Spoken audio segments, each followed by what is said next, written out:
Hey everyone, welcome back.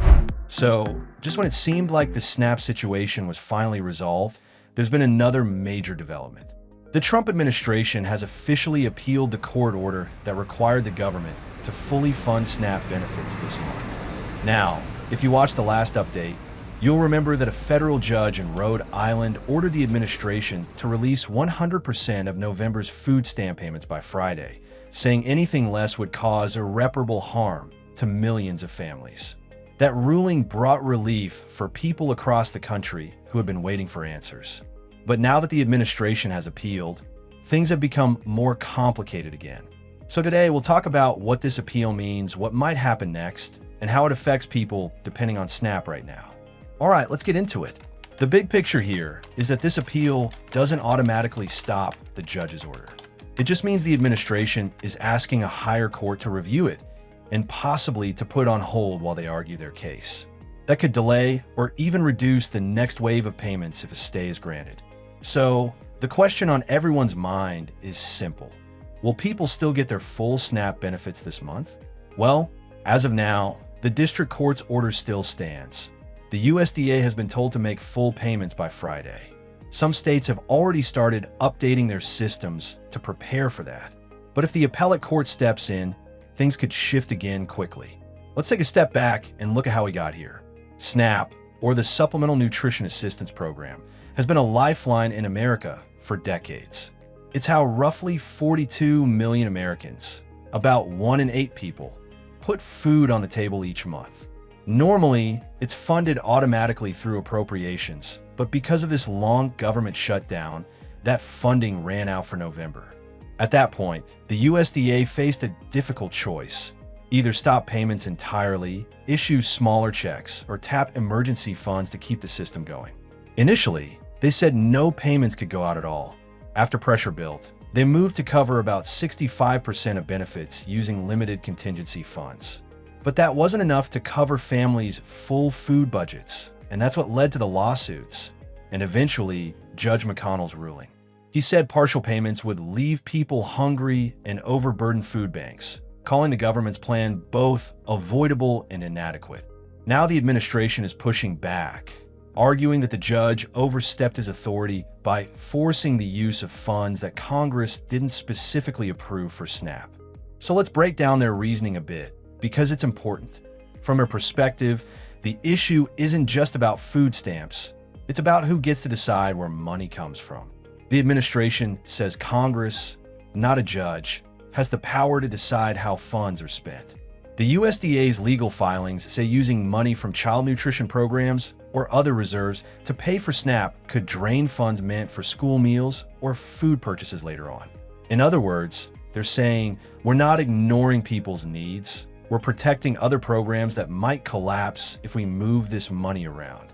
They're also arguing that paying full benefits now could break the normal budget process and weaken Congress's authority in future shutdowns.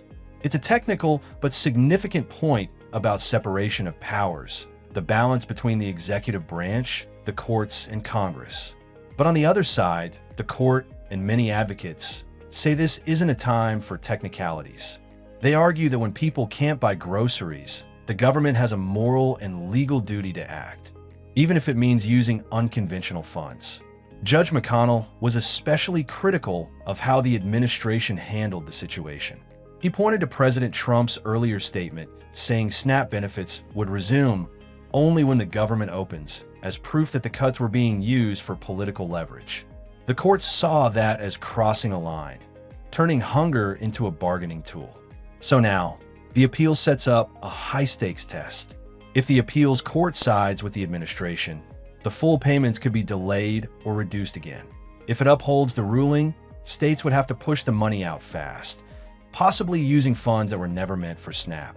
Either way, it's a logistical nightmare for state agencies that have to program these changes into their systems. And that's where real-world issues come in. For states, these changes aren't simple switches to flip. Some states, like Minnesota and Pennsylvania, have said rewriting their benefit systems for new payment schedules could take 1 to 6 weeks. So even if the court's order stands, it might take time for the payments to appear. In the meantime, food banks are under enormous pressure.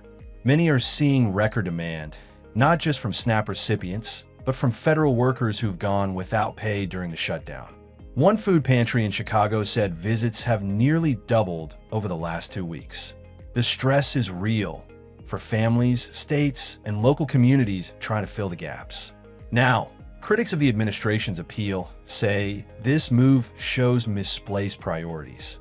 Advocacy groups like the Food Research and Action Center have called the appeal unconscionable, arguing that the government is putting legal arguments ahead of people's basic needs.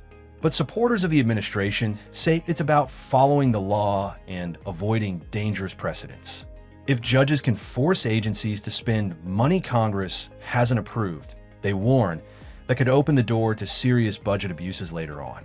It's a real tug-of-war between law and livelihood, between fiscal discipline and human need.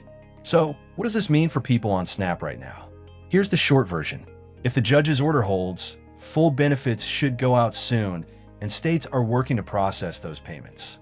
But if the appeal delays or overturns that order, people may only receive partial benefits, or see payments pushed back until Congress passes a new funding bill. Either way, the uncertainty isn't over yet.